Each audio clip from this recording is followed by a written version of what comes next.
Hello and welcome to today's historic best of 3 deck tech and gameplay video on a Legends Aggro list. Legends Aggro uses, the card that made me want to make this list a long time ago was Mary, Esquire of Rohan. A 2/2 haster that the second line doesn't matter, but when Mary and another legendary creature attacks, I draw a card. So what I've been wanting to do for a long time, a Boros Legend Aggro list thing, and we just didn't have a good enough density of legendary creatures in the 1 and 2 slot to practically make this thing work on turn 2 and hit the ground running. But now we kind of do. So, like any aggressive deck, we hit the ground running, but in this case we do so with legendary creatures. Hobukirapur, Zabaz, the new Norrin Swift Survivalist, and Old Skrill. These are all of our... Sorry about that. Actually, it might actually be a cut there. But sorry, lawnmower was outside. Anywho, all of our 1-drops that we talked about are all there to just hit the ground running and apply pressure, and whatever sort of effects they might happen to have on any given creature is just gravy on top, because really they're just there for legendary creatures on turn 1.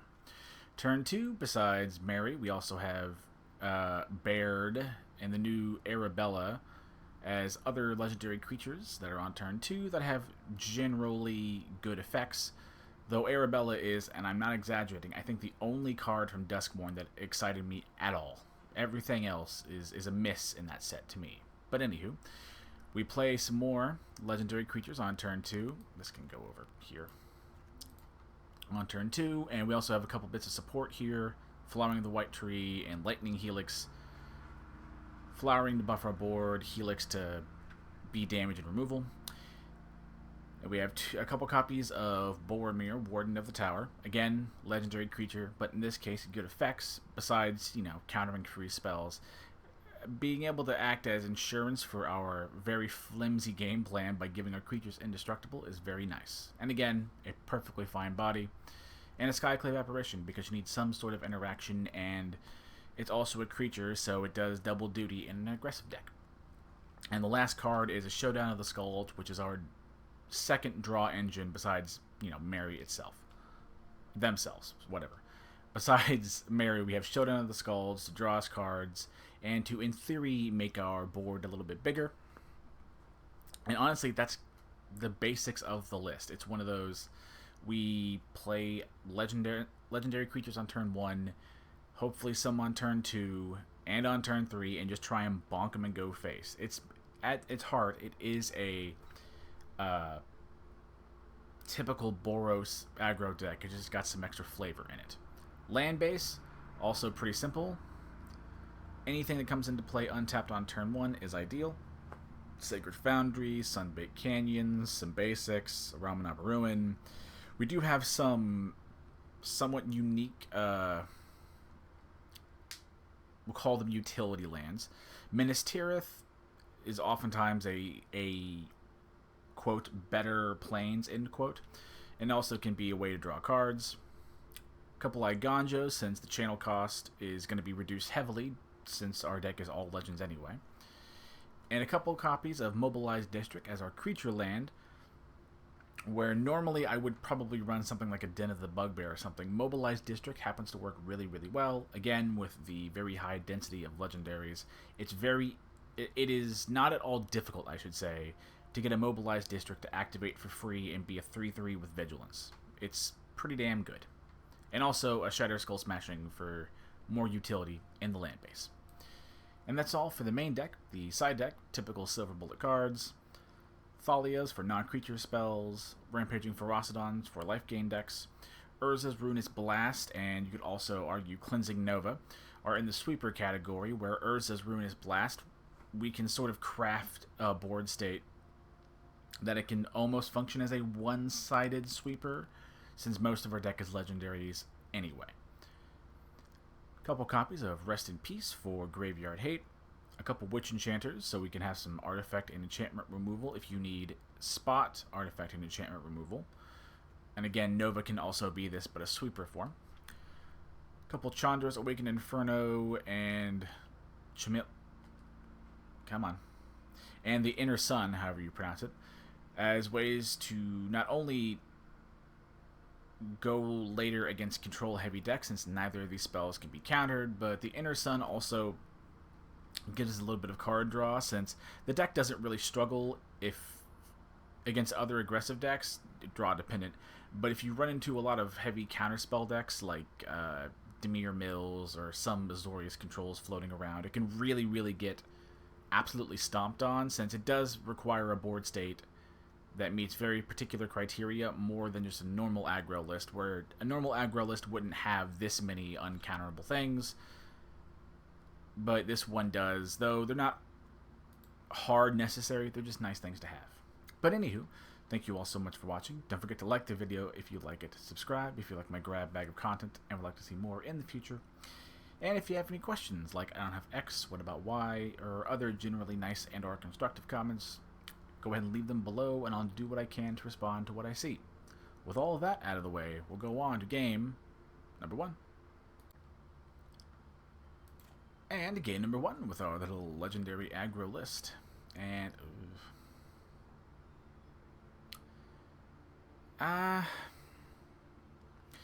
yeah, we'll go ahead and keep it. It's 2 lands and things to do with the lands.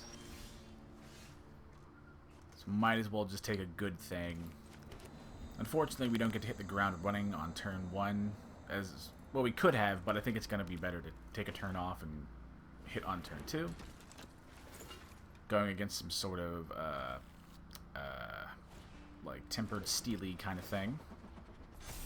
Honestly, I don't think I've gone against one of these in a while, so. But we'll think we'll be okay. We will go ahead and do a flowering of the white tree. That way we can start, you know, summoning bigger boards and doing things. This is going to be a little bit painful, but just bring in sweepers and artifact hate in the sideboard games, and we'll largely do okay.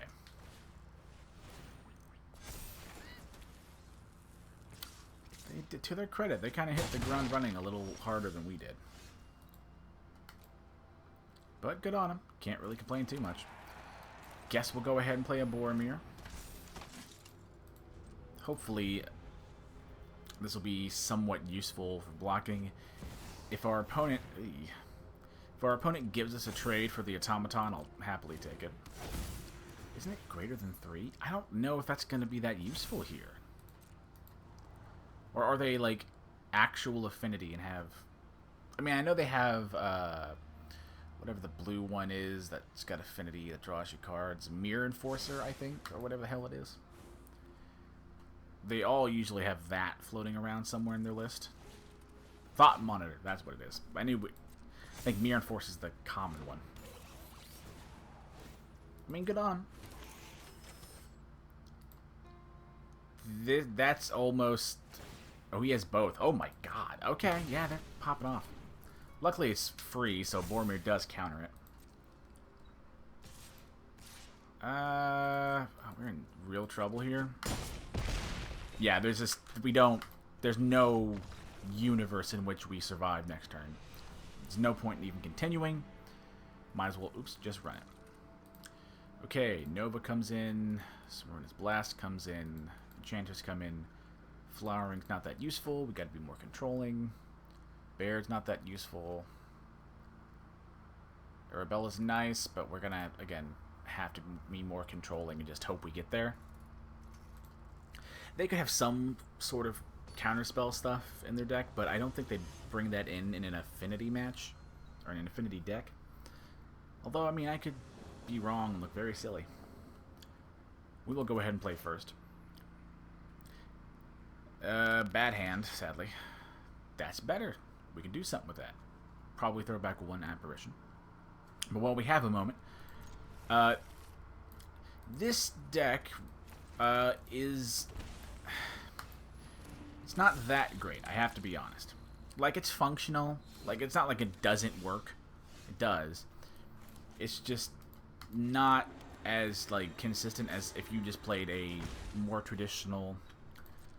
Legends aggro list, but as I think I might have spoken about before in previous videos, okay, that's fine, portable hole. whenever a new set comes out, I try to make at least a couple of videos based off of new cards in the set. And like I talked about, Duskmourn might be one of the least interesting sets I've been around for in a very, very long time. One, it has, and I'm not exaggerating, since its release, 0 impact in Historic in my experience. And I mean 0. See what our opponent does. And I don't think it will in the future, at least for the foreseeable future. Might as well Lightning Helix this now. Gladly take it. And not only does, like, is the set not terribly good for, like, the cards themselves, I also find the set, like, the setting boring as hell. Because I am, one, not really a movie person, and especially not a horror movie person. And that, like, 80s campy thing, I do not like it. So, and like I talked about in the deck intro for a second, the Arabella card, the 2-mana doll thing that pays you off for going wide with tiny creatures, is, and I'm not exaggerating, sure, the only card that piqued my interest at all. It's one of those, beyond that, nothing at all has done it for me, which is unfortunate. Sadly, we don't have anything to do. I'd prefer to remove something with my apparition. But my point was that, like, this is the best thing that I could think to make. Well, the best thing that I could think to make with the only card that interested me. Really fast. See, play as a land, a Skyclave, and get rid of the Reliquary. Ward 2, we'll happily pay it. All of that to be said, now that we can circle back to our point, all of that being said,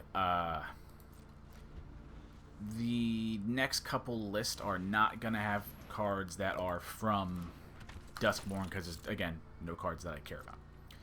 But I do have other lists that I've been slowly adding to and wanting to try out whenever a moment like this happens, where I was kind of like low on interesting things to like play. So I do have a good backup of decks that I've been waiting for, like a lull.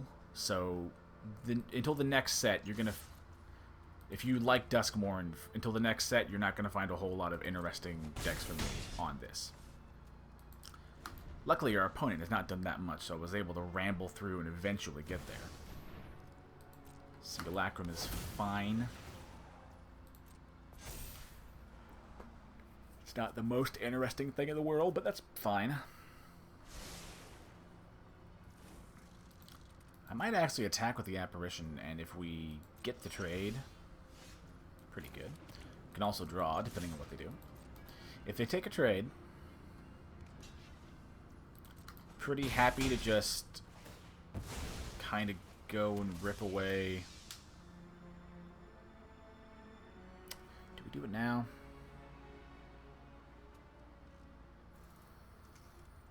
Nah. I wanted to, in theory, Ruinous Blast and have a good board state, but I think we can just play the Witch Enchanter and get rid of the Synthesizer. And luckily, we're doing okay, so we can sort of maintain our pressure here. They could have some sort of interaction spell.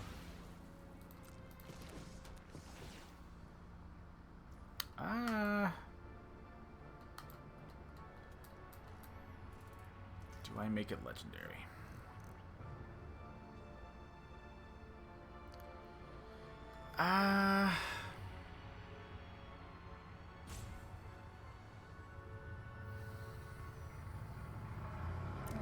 Nah, it's fine. Tempting, but I think we'll be okay.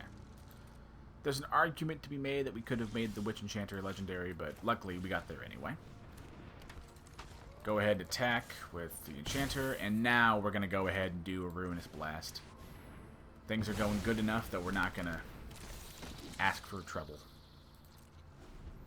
But this is a good moment of showing that Ruinous Blast is a kind of, as an aggressive player at heart, I love my one-sided sweepers, but and a lot of not a lot. A lot of white decks do have access to one-sided sweepers, and this is a good one. Now, if you don't have Ruinous Blast, but you have some other, like, Wrath of God style, like, traditional sweeper, you can go ahead and run it. And to be honest, if you're running a more traditional one, it'll get you more mileage. Urza's Ruinous Blast is only useful in a list like this, where a traditional sweeper is just more useful in more places.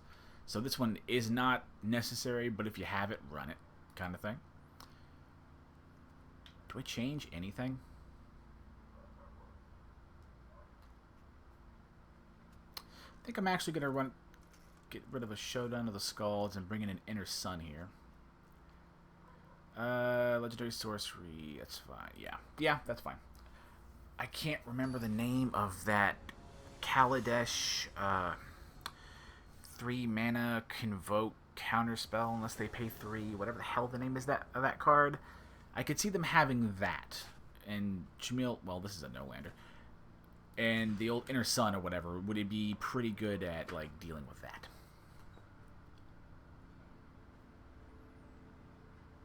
Honestly, this is actually kind of okay. I think we can actually get rid of Zabaz here. Hopefully we draw an untapped land at some point so we can, like, play a Mary on turn 2 and start, like, attacking. That's not what we're looking for, but it'll do, I guess. Might as well do a Skrelv. Cool. Well, now if I don't find an untapped land, I'm a little less broken up about it. But we did find one. So in this case, we'll just build up a board of 2 creatures, so it's a little hard to remove all my stuff. Next turn, play an attack with a Mary, and hopefully a surviving board. Yeah, even if they have another portable hole, or whatever that Dusk Heart thing is, will be, like, largely okay. Now, granted, they can't just block with the Ornithopters here and not, like, let a whole lot of damage through. That's the card I was thinking about. But really, right now, we're just trying to get card advantage off of Mary here. Yep, plan remains and stays the same. Go ahead and attack. Probably blocks the Hope, if I had to guess. Fair enough. But again, we're just more so looking for card draw wherever we can get it. Synthesizer. Do have to be honest. If our opponent gets to a point where they're playing like the... Ooh, okay, that's better. If they get to a point where they're making a whole lot of constructs off of this synthesizer, we're gonna be in trouble. Okay, that's Urza's Ruinous Blast mana. We're not doing a whole lot of damage, but we are doing some, which is nice. Go ahead and play a Norn here. Now, if they do pop off and start playing a lot of affinity cards and getting a whole lot of constructs, we do maintain...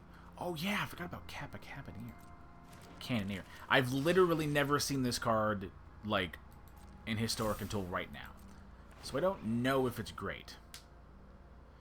But another artifact you controls enters, 1/1 counter on it, and it can't be blocked. Okay. I mean, it's a good card.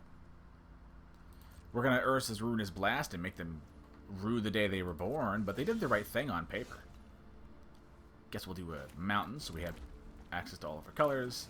Play a Ruinous Blast, and hopefully have them scoop immediately. Sadly, we don't get to keep both, but it's a good problem to have. Yay! One-sided sweepers! Yeah, there we go. Booyah! Oh, that's very funny. And actually, the fact that ladder reset a couple days ago is a good example of how earlier I talked about the deck isn't great, but it's functional. Like, it's functional in that it'll get you to platinum, which is the middle ground. Like, an average skill player can take you can make an argument average or like slightly below average deck like this and pilot it to platinum and do good and, you know, get the associated rewards. So it's like not a bad list. And yes, I had fun, because Urza's Ruinous Blast is fantastic, and fucking nobody expects it, nor as they should. It's a card that doesn't see play ever. But except in decks like mine, where I like to tinker. But anywho, on to game number 2. And game number 2 with our little Boros Legends aggro list. And this is a perfectly fine opener. Thing to do on turn 1, thing to do on turn 2. Got some interaction, way to buffer board. Can't super ask for much more than that.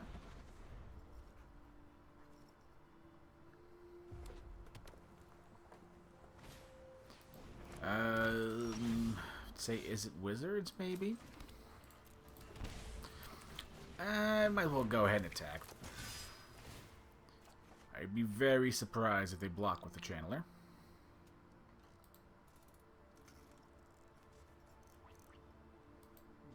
I mean, they might, but yeah, it'd be very silly to. I think you just take the damage and be happy with it.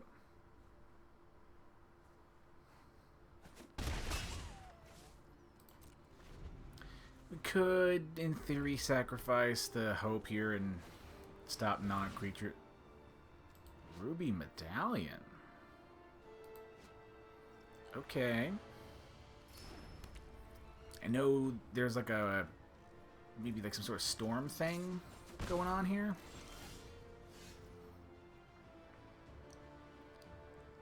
I guess we could do a mountain.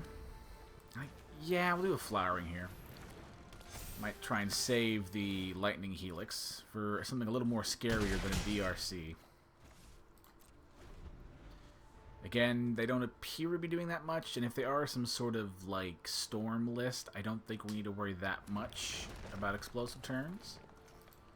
But regardless of what our opponent does, it is storm. Okay. Regardless of what our opponent does, I love when people try things, so I'm all for it. I guess we... well, hang on. Do I just... nah. Go ahead and get rid of Bergie. If our opponent blocks with the DRC and chumps, totally fine. So they probably do because they're getting pretty low.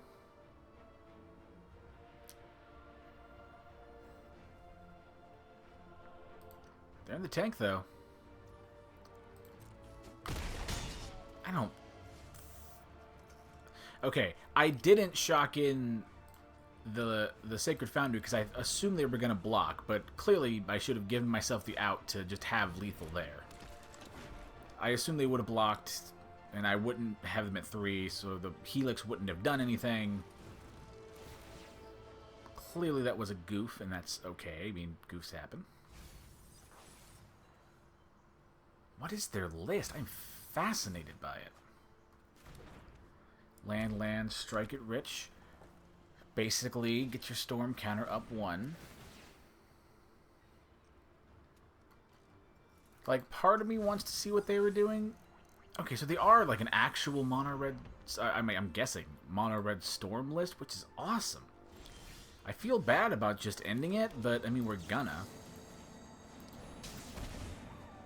I kind of hope we, like, lose a game. I want to see their deck, like, sort of pop off and do the thing.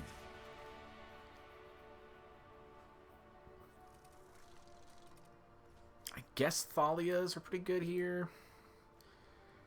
Maybe get rid of a single showdown.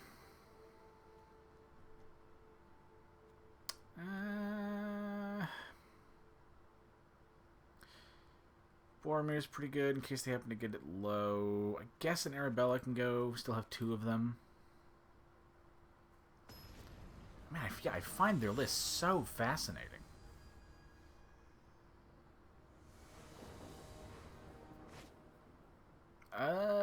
Yeah, we don't love this hand. We'll throw it back. It's fine. Don't love this hand either, but it's better, I guess. Guess the Henge can go back. See what we draw. It'll likely affect the order of things. Foundry's perfect. Go ahead and play the Zabaz. We don't have the greatest turn to play here, but this hand was good enough that we weren't going to go down to 5 cards.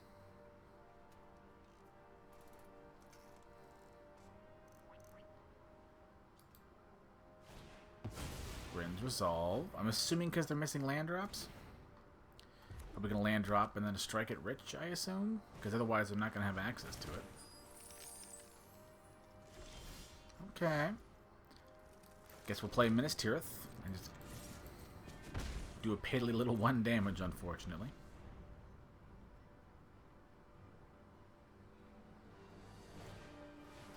There's a Ruby Medallion. This might seem weird, but I think it's actually kind of important to, like, apparition away a medallion. Yeah, I think that's the right play. Play an Iganjo. Go ahead and get rid of their Ruby Medallion. Anything to slow down a Storm deck. And their roundabout way of ramping, air quotes, is as good a target as any.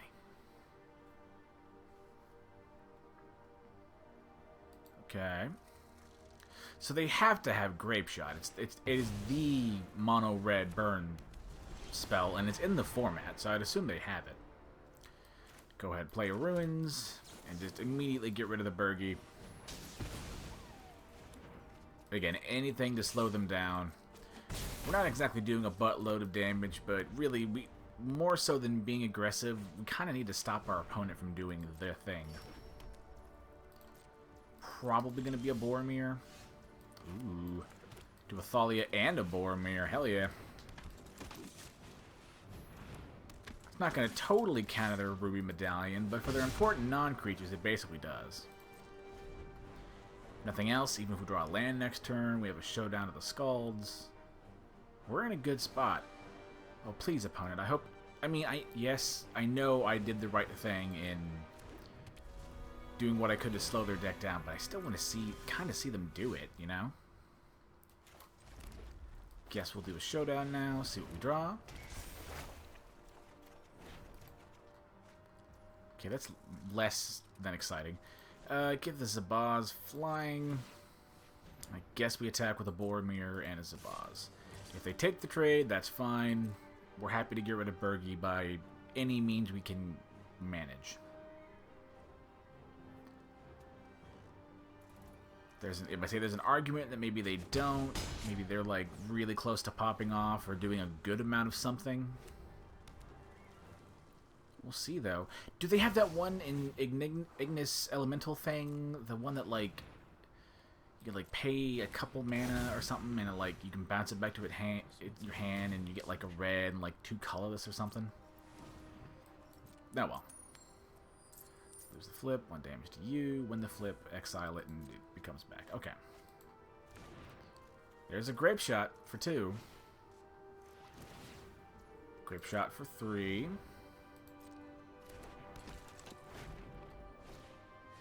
Strike it rich. I don't think I die. I mean, maybe I do. There's the flip. With an additional loyalty counter for each... Okay, so loyalty counters equal to Storm, basically.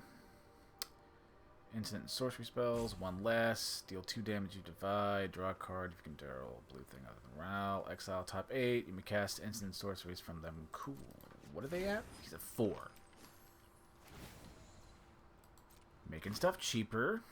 Ooh, strike it riches are getting a little better. What the fuck is that? I've seen that. Hang on. Blah, blah, blah. Come on. Exile top 3 of your library. You may play those cards. Let me read the thing. You may play those cards this turn. At the beginning of your next end step, if any of those cards remain, put them into your graveyard, then make a spawn token for each card. Okay, it's like a bigger impulse draw, but it has like a good ceiling. What is their storm count at? No fucking way I'm gonna die. I'm not gonna die, but there's a good chance a respectable chunk of my board is gone. Like, it kind of sucks, but I'm very happy. I just now realized, yeah, that what is that one? That Glimpse the Impossible is pretty good, because if nothing else, even if you can't cast them, you do get... Huh. You do get, Scions that give you mana to, like, do what you need. Get the fuck out of here. He has Underworld Dreams. I might actually die. What is their Stormcat at? Dude, this is awesome. I love this. This is fantastic. Okay.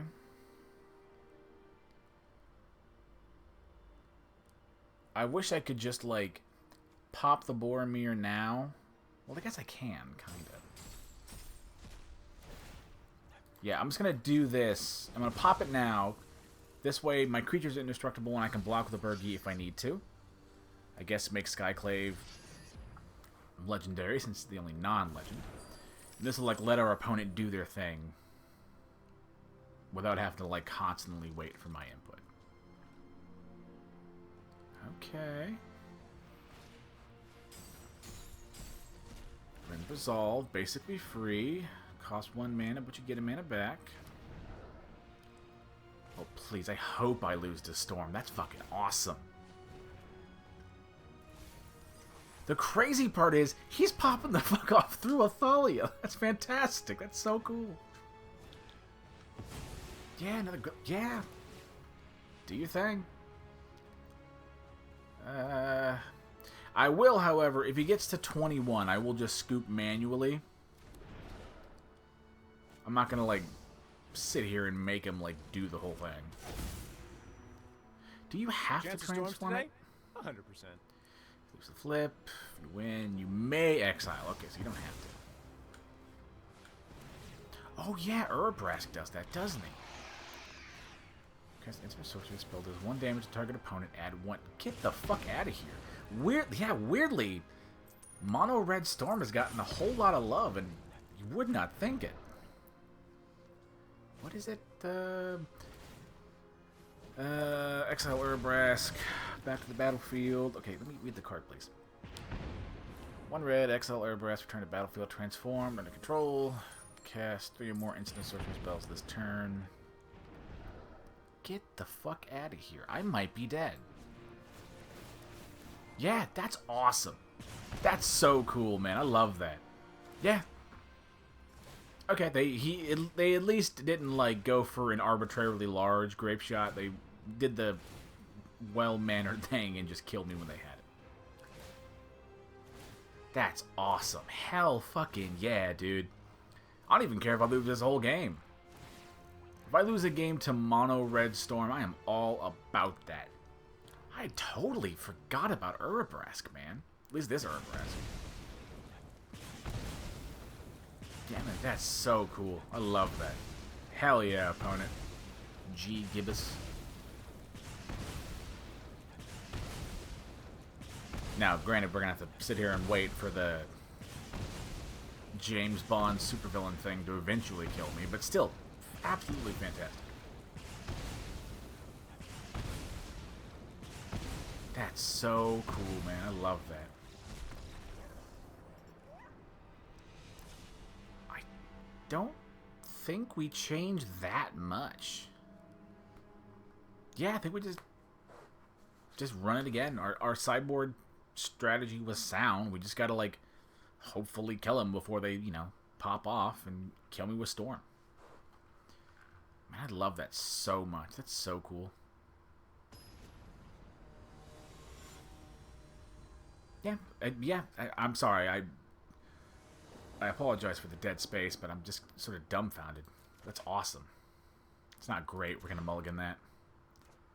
It's less great, but it's, like, as good as we're going to get. I guess the hinge can go back. I really don't like that. That's not a terribly great opener. Okay, we're getting there. Guess we'll do the Shatter Skull, play an Arabella, and just start putting on the hurt.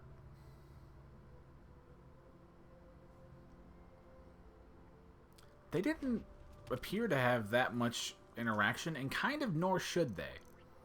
Like, they really are like a true, honestly, a true combo deck, actually.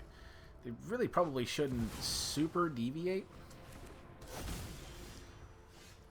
I'll do whatever. Let me see here. I guess we'll do a Lightning Helix on the Ral.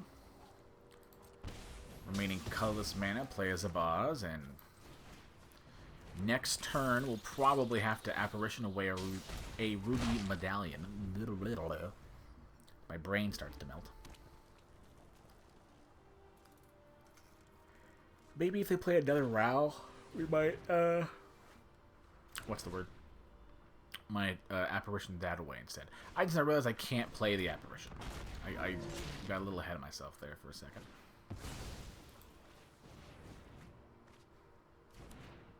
A little odd to immediately pull the trigger on that, but sure.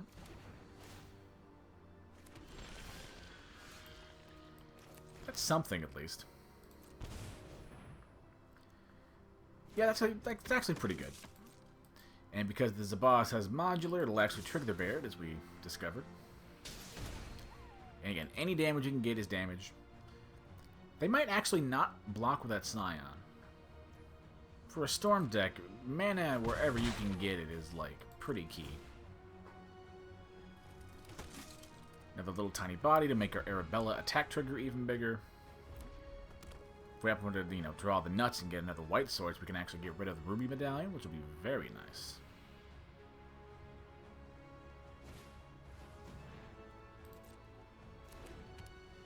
Don't think there's... Yeah, there's not a kill there. There's no way.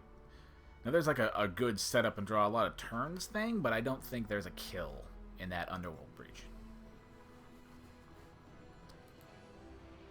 I could be wrong, though, and if I die, I'm cool with that. But I'd be very surprised if I die.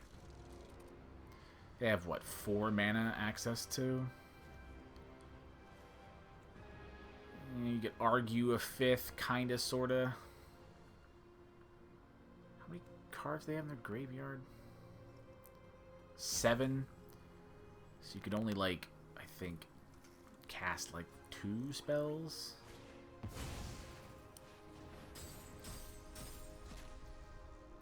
I mean, they're digging. They're looking real hard. Honestly, though, like, it wouldn't be the worst idea in the world to just use a Grape Shot as removal so you don't die. Since I would imagine a dedicated Storm list in mono red probably runs the full 4 copies of Grape Shot. I'd be very surprised if you don't. Since it can also function as removal if you need it to. And that's exactly what they're going to do. I guess they're going to use most of them on the Arabella. Annoying, but that is the right thing to do. Is it another target artifact creature? See where he might actually goof the order here. 1, 2, 3. So then I can sacrifice and destroy the Zabaz. And then modular will get, let me put the counters, if I understand this correctly, on the Arabella, which will allow it to live. I don't blame my opponent. That's a very corner case interaction that you don't often see, because honestly, modular cards don't see play. It's not great, but again, at least we have good attack, good amount of damage going over the top, and now with the modular +1/+1 counter once again, we can trigger the Baird, go a little bit wider again. Hopefully they don't have a whole lot of gas left in the tank.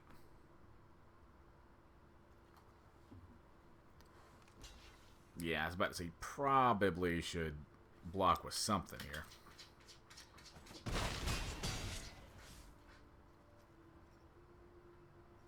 Make sure to turn off that alarm so we don't, you know,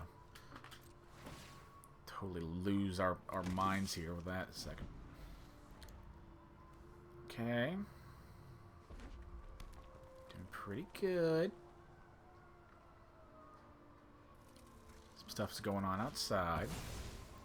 They're digging. They are digging. I mean, maybe they'll find it. Maybe they won't. That's fine. Oh, fuck me. I forgot Wish existed. Is it in the hand? You may play a card from outside. So it doesn't get put into your hand. You just play it from the sideboard? I've never actually seen this card used firsthand and know how it works. Okay, so that's how they were doing that. That's smart, though. I mean, you should have some sort of, you know, answer to that.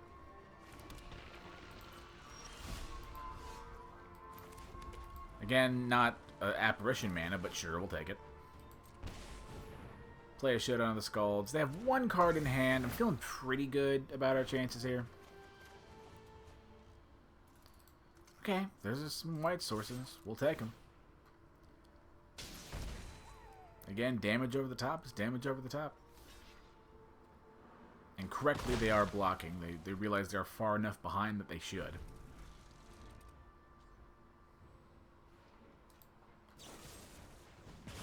A Braid's a good one. It's a very good one in this matchup. I hate losing access to that. Well, we're getting a planes, clearly. That might change my decision making. I think we can actually play the Ramanop, since that might get us a little bit closer to, yeah, that might get us a little bit closer to, chip damaging out our opponent here with the Ramanop run. Making our Thalia bigger. I know we talked about apparitioning away the, Ruby Medallion. And I might come to regret that. Do we have a lot of mana here?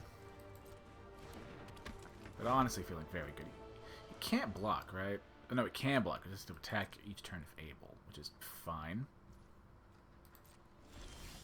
In that case, well, that really helps. Go ahead and do an apparition. Number 1. Getting the Boromir above trading range. We will get rid of the medallion now. We're not going to look fortune in the eye that much. Or Lady Luck in the eye that much is what I mean. Brains melting. Go and attack. They have to block, because if they don't, they die. Probably need to block both, if at all possible. Or unless they're really hoping... Okay, to be fair, I get that. Like, really hoping that you draw exactly what you need next turn. Because odds are they're probably dead anyway, so I understand the reasoning. And there is, in theory, a world, yep, in which we would lose, but we got there. But again, I love their list. The list was awesome. Hell yeah, Mono Red Storm. Knock it out. Fantastic. And honestly, yeah, it's a good showing for the deck. Deck may not be the greatest thing in the world, you know, but it's, like, fine. And it will get you, you know, through the ranks up to Platinum in the middle ground. Do I think it's going to be the next Legend, you know, or #1 Mythic, or whatever the hell it's called, as I mix my two games? Is it going to be the #1 deck in the format? No. Is it a fun list and, like, a interesting little wrinkle on a list? That, when compared to, like, a normal Boros Aggro, or even the nerfed Boros Aggro that has all the energy cards, it's more interesting than that, and you can have some fun, which is really all you can ask for in a list. But anywho, with all that out of the way, thank you all so much for watching. Don't forget to like the video if you like it, subscribe if you like my grab bag of content and would like to see more again in the future. And if you have any sort of questions like, I don't have X, what about Y, or other generally nice and or constructive comments, I'll do what I can to respond to what I see. Thank you all, and I'll see you all in the next video. Bye-bye!